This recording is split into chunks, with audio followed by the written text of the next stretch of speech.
Hi friends, இந்த வீடியோவில் என்ன பார்க்க போகிறோம் அப்படின்னா டிஎன்பிஎஸ்சி 2023 கேட்கப்பட்ட மொத்தம் 22 எக்ஸாம்ஸ் கொஸ்டின்ஸ் அதில் உள்ள பிரித்து எழுதுக, சேர்த்து எழுதுக அனைத்து கொஸ்டின்ஸையும் எப்படி எளிமையாக ஆன்சர் பண்ணுறது, எப்படி புணர்ச்சி விதிகளை பயன்படுத்தி செய்கிறது அப்படிங்கிறது தான் இதில் பயிற்சி செய்கிறது அப்படிங்கிறது தான் பார்க்க போகிறோம். நான் ஏற்கனவே புணர்ச்சி விதிகள் நடத்தி வீடியோ போட்டிருக்கேன். அதெல்லாம் பார்த்தவங்களுக்கு இந்த வீடியோ புரியும். அது பார்க்கலன்னா இந்த வீடியோ புரியாது. அது பிளேலிஸ்ட்டில் தமிழ் இலக்கணங்கிற பிளேலிஸ்ட்டில் இருக்குது. அதை பார்த்துக்குங்க. பார்த்துட்டு இதை பாருங்கள், புரியும். ஓகே, ஃபஸ்ட்டு நம்ம என்ன பார்க்கலாம் அப்படின்னா சேர்த்து எழுதுக தமிழ் ப்ளஸ் எங்கள்.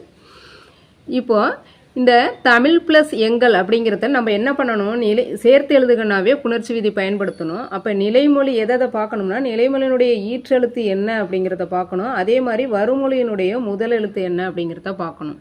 இப்போ ஈற்றெழுத்து என்ன எழுத்தாக இருக்குது? மெய்யெழுத்தாக இருக்குது. வருமொழியினுடைய முதல் எழுத்து உயிரெழுத்தாக இருக்குது. அப்போ உடல் மேல் உயிர் ஒன்றுவது இயல்பே. இங்கே உடல்னா என்ன? மெய்யெழுத்து. இந்த மெய்யெழுத்தோட உயிர் ஒன்றுவது இயல்பே அப்படிங்கிற விதிப்படி இந்த இல் ப்ளஸ் ஏ அப்படிங்கிறது என்னவா மாறும் அப்படின்னா லே அப்படின்னு மாறும். அப்போ நமக்கு தமிழங்கள் அப்படின்னு கிடைக்கும். ஓகேவா? அடுத்து பிரித்து எழுதுக. இந்த பிரித்து எழுதுக எப்படி நம்ம புரிஞ்சு பார்க்குறது அப்படின்னா, பிரித்து எழுதும்போது 2 சொற்கள் பொருள் தரும். 2 சொற்களுமே தனித்தனியே பொருள் தரும். பொருள் தரலை அப்படின்னா அதை நம்ம ரிமூவ் பண்ணிடலாம். இப்போ பாருங்கள், விலங்காய். இப்போ விலங் ப்ளஸ் காய் இது பொருள் தரலை. இப்போ காய்ங்கிறது பொருள் தருது, விலங் அப்படிங்கிறது ஒரு மீனிங்ஃபுல்லாக இல்லை. அப்போ நம்ம இதை ரிஜெக்ட் பண்ணிடலாம். அடுத்தது இதுவும் பாருங்கள், விலங் 2 இங்கு கொடுத்துருக்காங்க, காயின்னு கொடுத்துருக்காங்க. அப்போ இதுவும் மீனிங்ஃபுல்லாக இல்லை, இதையும் ரிஜெக்ட் பண்ணிடலாம். அப்போ இது ரெண்டும் நமக்கு மீனிங்ஃபுல்லாக இருக்குது. இப்போ விலம் ப்ளஸ் காய், வில ப்ளஸ் காய். அப்போ விலம்னா என்ன மீனிங் அப்படின்னா அகங்காரம், வில அப்படின்னா மரவகை. அப்போ வில மரத்தினுடைய காய். அப்போ இதுதான் நமக்கு ஆன்சராக வரும், வில ப்ளஸ் காய். அப்போ 2 பொருள் பிரித்து எழுதணும் அப்படின்னா 2 சொல்லும் பொருள் தரும். அந்த மாதிரி பொருள் தந்தால் அதுதான் நமக்கு ஆன்சராக வரும். ஓகேவா? அப்போ இதையும் ரிஜெக்ட் பண்ணிவிட்டு நமக்கு மீதி ஆன்சர் வில ப்ளஸ் காய். ஓகே, அடுத்தது பாருங்கள், சேர்த்து எழுதுக. இதில் பனி ப்ளஸ் காற்று. இப்போ இந்த நிலைமொழி ஈற்றெழுத்து என்ன? நீ. இதை பிரிச்சிங்க அப்படின்னா இன் ப்ளஸ் இ அப்படின்னு கிடைக்கும். வருமொழி முதல் எழுத்து என்ன? நமக்கு வல்லின எழுத்தாக வந்திருக்கு. அப்போ ஈற்றெழுத்து என்னவா வந்திருக்கு? உயிரீறு. அப்போ உயிரீற்று முன் வல்லினம் வந்தால் அதனுடைய மெய்யெழுத்து மிகும்னு சொல்லியிருக்காங்க. அப்போ உயிரீறு எது? ஈங்கிறது உயிரீறு. முன்னாடி என்ன எழுத்து வந்திருக்கு? வல்லினம் வந்தால் இதனுடைய மெய்யெழுத்து மிகும். இதனுடைய மெய்யெழுத்து என்ன? இக்கு. அப்போ பனிக்காற்று அப்படிங்கிறது நமக்கு ஆன்சராக வரும். உள்ளுவது ப்ளஸ் எல்லாம் என்பதனை சேர்த்து எழுத கிடைக்கும் சொல். இப்போ என்ன பண்ணணும், இது 2 விதிப்படி சேர்த்து எழுதுகன்னா புணர்ச்சி விதி, பிரித்து எழுதுகன்னா பிரித்தால் 2 சொற்களும் பொருள் தரும் அப்படிங்கிற இதில் நம்ம பார்க்கணும். அப்போ புணர்ச்சி விதி இந்த 2 விதியின்படி தான் இது புணரப்போகுது. என்ன அப்படின்னா உயிர்வரின் உக்குரல் மெய்விட்டோடும் உடல் மேல் உயிர் ஒன்றுவது இயல்பே. ஃபஸ்ட்டு இந்த தூவை பிரிக்கிறீங்க. தூவை பிரித்தோம்னா நமக்கு என்ன கிடைக்கும் அப்படின்னா இத்து ப்ளஸ் ஊன்னு கிடைக்கும். தூவை பிரித்தோம்னா இத்து ப்ளஸ் ஊன்னு கிடைக்கும். அப்போ இந்த எழுத்து என்ன எழுத்து? வருமொழி முதல் எழுத்து உயிரெழுத்து. அப்போ உயிர்வரின் உக்குரல் மெய்விட்டோடும். இந்த உயிரெழுத்து வந்தால் இந்த ஊங்கிற எழுத்து மெய்யெழுத்தை விட்டு ரிமூவ் ஆயிரும் அப்படின்னு சொல்கிறாங்க.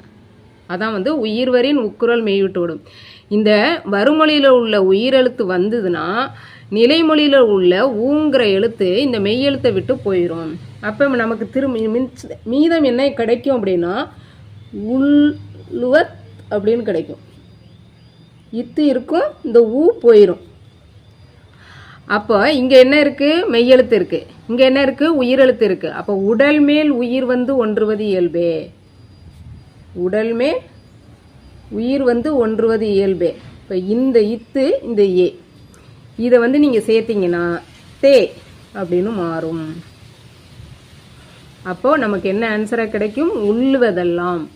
அப்படிங்கிறது ஆன்சராக கிடைக்கும். ஓகேவா? அடுத்து சேர்த்து எழுதுக. வான் ப்ளஸ் ஒளி என்பதனை சேர்த்து எழுத கிடைக்கும் சொல். இப்போ இது மெய்யெழுத்து, இது வந்து உயிரெழுத்து. அப்போ மெய்யெழுத்து தான் நம்ம உடல்னு சொல்கிறோம். அப்போ உடல் மேல் உயிர் வந்து ஒன்றுவது இயல்பே. அப்போ இன்னு ப்ளஸ் ஓவை வந்து நோன்னு சொல்லுவோம். அப்போ வானொலி. இதுதான் வந்து நமக்கு ஆன்சர். அடுத்து பாருங்க, பிரித்து எழுதுதல். நம்ம பிரித்து எழுதுதல்னா என்ன சொன்னேன்? ஆப்ஷன்லேருந்து நம்ம பார்க்கலாம். அதாவது 2 சொற்களை பிரிக்கும் போது பொருள் தரும். அதை வச்சு தான் நம்ம வந்து ஃபைண்ட் அவுட் பண்ண போகிறோம். நீருலையில் என்னும் சொல்லை பிரித்து எழுத கிடைப்பது நீரு ப்ளஸ் உலையில், நீர் ப்ளஸ் இலையில், நீர் ப்ளஸ் உலையில், நீரு ப்ளஸ் இலையில்னு இருக்குது. அப்போ நீரு அப்படிங்கிறது பொருள் தரலை. அப்போ இது ரெண்டையும் நம்ம என்ன பண்ணிடலாம்? ரிஜெக்ட் பண்ணிடலாம். இப்போ இங்கே வந்து நீர் ப்ளஸ் இலையில், நீர் ப்ளஸ் உலையில் ரெண்டும் பொருள் தருது. இது ரெண்டில் எதுன்னு பார்க்குறோம். இப்போ இந்த ஃபஸ்ட்டு இதை பார்ப்போம். இரு ப்ளஸ் இ, உடல் மேல் உயிர் வந்து ஒன்றுவது இயல்பே அப்படிங்கிற விதிப்படி புணர்ந்துச்சு அப்படின்னா இரு ப்ளஸ் இ வந்து ரீன் மாறும். அப்போ நீர் இலையில் அப்படின்னு வரும். நமக்கு கிடைச்சிருக்கு வந்து நீர் உலையில். அப்போ இந்த இரு ப்ளஸ் உ இதை வந்து புணரும் போது ரூன்னு கிடைக்கும். அப்போ நீர் உலையில் நமக்கு இதுதான் ஆன்சராக வரும். இப்போ இதுதான் ஆன்சர்.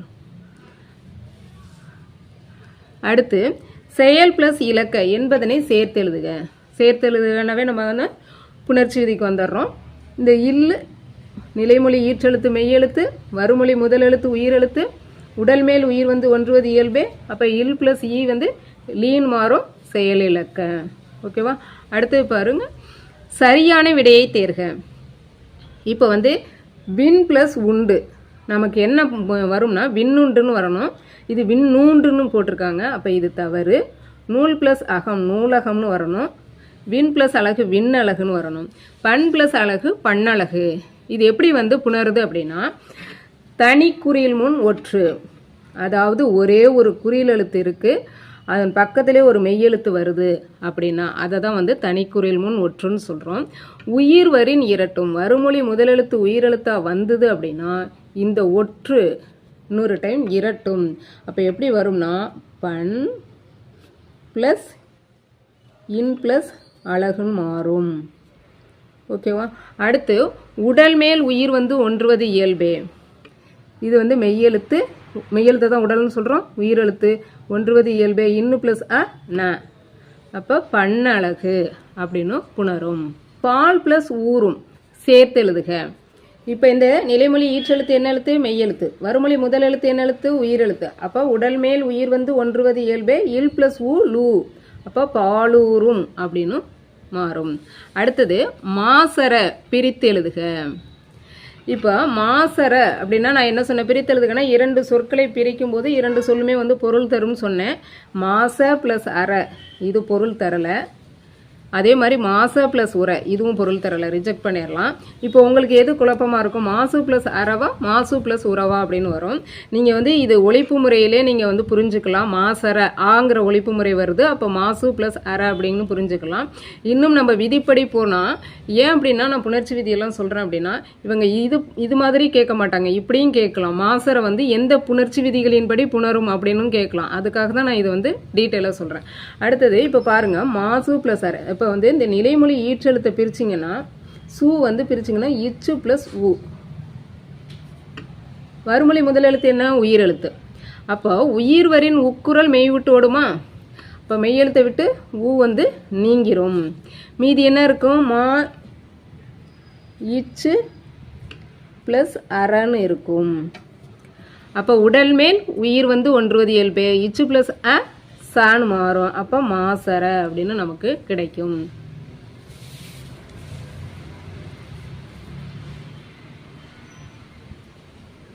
அடுத்தது பொங்கல் ப்ளஸ் அன்று என்பதனை சேர்த்து எழுதுக. இது இப்போ வந்து ஈற்றெழுத்து வந்து மெய்யெழுத்து, வருமொழி முதலெழுத்து உயிரெழுத்து. அப்போ உடல் மேல் உயிர் வந்து ஒன்றுவது இயல்பே அப்படிங்கிற விதிப்படி இல் ப்ளஸ் லான் மாறும். இப்போ பொங்கல் அன்றுன்னு நமக்கு கிடைக்கும். அடுத்தது பாருங்க, சீரிழமை. சீரிழமைங்கிறது இப்போ பாருங்க, சீரி ப்ளஸ் இளமை ரிஜெக்ட் பண்ணிடலாம், பிரித்தெழுதுக. இப்போ சீர் ப்ளஸ் இளமை இதுவும் வந்து மீனிங்ஃபுல்லாக இல்லை, இதையும் ரிமூவ் பண்ணிடலாம். இப்போ இந்த இடத்துல 2 இது இருக்குது. சீர் ப்ளஸ் இளமையா சீர்மை ப்ளஸ் இளமையா அப்படின்னு வந்து சீருங்கிறது ஒழுங்குபடுத்துதல், சீர்மைங்கிறது சிறப்பை சொல்கிறது. அப்போ வந்து நம்ம இது ரெண்டில் எதுன்னு குழப்பமாக இருக்கும். அப்போ அவங்க ஆன்சரே தப்பாக கொடுத்துருக்காங்க. சீர் ப்ளஸ் இளமைன்னு வராது. ஏன்னா சீர் இளமைங்கிறது பண்புத்தொகை. நமக்கு என்ன தான் ஆன்சராக வரும் அப்படின்னா சீர்மை ப்ளஸ் இளமைன்னு தான் வரும். சீர்மைனா சிறப்பு. அது வந்து சிறப்பை பற்றி கூறுவதனால இது பண்புத்தொகை தான். இது எப்படி புணருது அப்படின்னா ஈறுபோதல் என்னும் விதிப்படி வந்து இந்த மை வந்து கெட்டு போயிடும். அதாவது மை ரிமூவ் ஆயிரும். மீதி இருக்கிறது சீர் ப்ளஸ் இளமை. அப்போ சீர் ப்ளஸ் இளமை இது வந்து மெய்யெழுத்து ஈற்றெழுத்து. இது ரிமூவ் ஆயிடுச்சு அப்படின்னா மீதி நமக்கு என்ன இருக்கும்? சீர் ப்ளஸ் இளமையா. அப்போ இந்த உடல் மேல் உயிர் வந்து ஒன்றுவது இயல்பே. அப்போ இர் ப்ளஸ் ஈ வந்து ரீன் மாறும். சீரிழமை அப்படின்னு நமக்கு புணரும். ஓகேவா? அடுத்தது சேர்த்து எழுதுதல். பூ ப்ளஸ் சோலை இது எப்படி வந்து புணரும் அப்படின்னா இதுக்கான விதி என்ன அப்படின்னா பூப்பெயர் முன் இனம் என்மையும் தோன்றும். அப்படின்னா இந்த மாதிரி பூப்பெயர் வந்தது அப்படின்னா இப்போ இதுக்கான வல்லின எழுத்துக்கான இன எழுத்து இன மெல்லின எழுத்து தோன்றும்னு சொல்கிறாங்க. அப்போ சாவுக்கான இன மெல்லின எழுத்து என்ன? இஞ்சு. அப்போ பூஞ்சோலைன்னு தோன்றும். ஓகேவா? அப்போ இந்த விதிப்படி இது வந்து புணரும். அடுத்தது பாருங்க, பிரித்து எழுதுக கேட்டிருக்காங்க. நீள் உழைப்பு என்னும் சொல்லை பிரித்து எழுத கிடைப்பது. நம்ம பிரித்து எழுதுக வந்து இப்போ நீலு ப்ளஸ் உழைப்பு. நீலு அப்படிங்கிறது மீனிங் ப்ளஸ்ஸு. அப்போ இதை வந்து ரிஜெக்ட் பண்ணிடலாம். நீன் அப்படிங்கிறதும் வந்து மீனிங்ஃபுல் கிடையாது. நமக்கு மீனிங்ஃபுல் வந்து நீள்னா நீண்ட அப்படிங்கிற பொருள் தரும். அப்போ இது ரெண்டும் வந்து நமக்கு மீனிங்ஃபுல்லாக இருக்குது. நீள் ப்ளஸ் அழைப்பு, நீள் ப்ளஸ் உழைப்பு அப்படிங்கிறது. இது ரெண்டில் எதுங்கிறது தான் நம்ம வந்து ஃபைண்ட் அவுட் பண்ணணும். அழைப்புன்னு வருமா இல்லை உழைப்புன்னு வருமா அப்படிங்கிறத பார்க்கணும். இப்போ உடல் மேல் உயிர் வந்து ஒன்றுவது இயல்பே அப்படிங்கிற விதிப்படி இல் ப்ளஸ் ஆ லான்னு மாறும். இது வந்து இல் ப்ளஸ் ஊ வந்து லூ அப்படின்னு கிடைக்கும். அப்போ நமக்கு என்ன கிடைச்சிருக்கு? நீள் உழைப்பு தான். அப்போ ஆன்சர் இது தான். இப்போ நீன் மொழினா கூட நம்ம நீன் ப்ளஸ் மொழின்னு பிரிக்கக்கூடாது. நீண்ட மொழி அப்படின்னு அர்த்தம். நீள் ப்ளஸ் மொழி தான். ஓகேவா? அப்போ நீங்கிறது மீனிங்லெஸ், நீளுங்கிறது தான் மீனிங்ஃபுல். அதுக்கு தான் வந்து இந்த எக்ஸாம்பிளும் கொடுத்துருக்கேன். ஓகே, அடுத்து வந்து நாடு ப்ளஸ் என்ற என்பதனை சேர்த்து எழுத கிடைக்கும் சொல். இப்போ இந்த நிலைமொழி ஈற்றெழுத்து இட்டு ப்ளஸ் உ. வறுமொழி முதல் எழுத்து என்ன? ஏ. இது வந்து உயிர். அப்போ உயிர் வரின் உக்குரல் மெய் விட்டு ஓடும். இது வந்து இந்த மெய் எழுத்து விட்டு ரிஜெக்ட் ஆயிரும். அப்போ உடல் மேல் உயிர் வந்து ஒன்றுவது இயல்பே. இது வந்து இதோட சேர்ந்து டே அப்படின்னு புணரும். அதான் நாடென்ற. ஓகேவா?